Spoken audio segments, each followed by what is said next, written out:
Welcome back and back on with more news. And after the bank loan scam, a new spyware has been disguising as dating apps and accessing private data of individuals in India. And this is also again emanating from China. Now, researchers at the 360 Core Security Lab believe that the actors of the spyware are from China or Pakistan. However, there is no confirmation yet. The P-Job Rat spyware that has been around since December 2019 is now disguising as an Indian dating and messaging apps under the names of Trend Banter, Signal Light, Hang On. Now, the recent version of the spyware appears to target mainly the Indian military personnel. The spyware is equipped not only to exfiltrate through documents and photographs in phone storage, but can also access every information in other apps like WhatsApp. Beenu Arora, CEO Cyble Security or Cyble Security is with us. Beenu joining us. Hi Beenu, this is the latest now and this is targeting military personnel.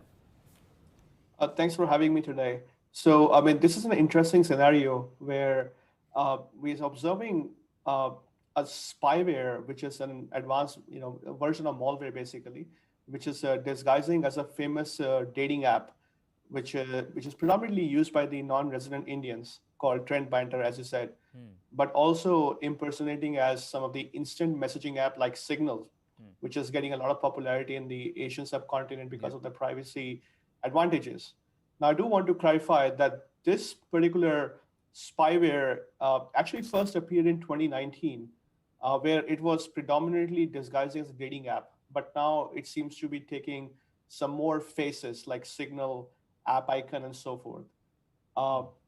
The capabilities are also, which we have observed through our own research, that it can not only access just your contact information, but also across SMSs, audio, video, list of your installed applications, storage files, documents, even your GPS location, and transmit them to a variety of protocols on the servers which are overseas.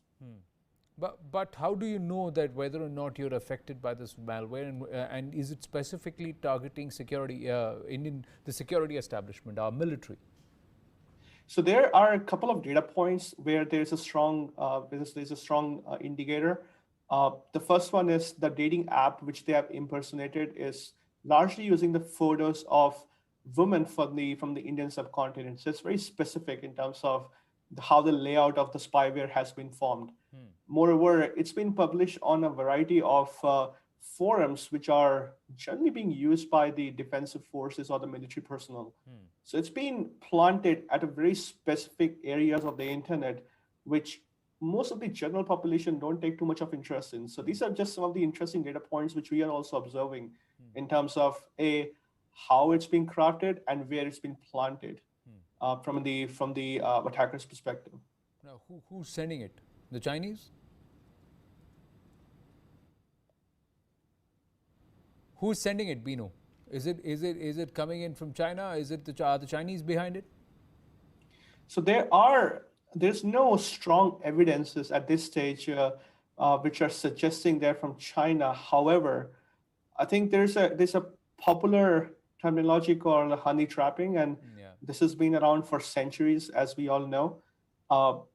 If you look at the current geopolitical landscape, the countries who might be interested in leveraging or taking advantage of some confidential information from the military personnel are very few nations. And naturally, with the current tensions, China is definitely on the suspect. But there's no strong technical evidences at this stage to attribute that to a state-sponsored activity.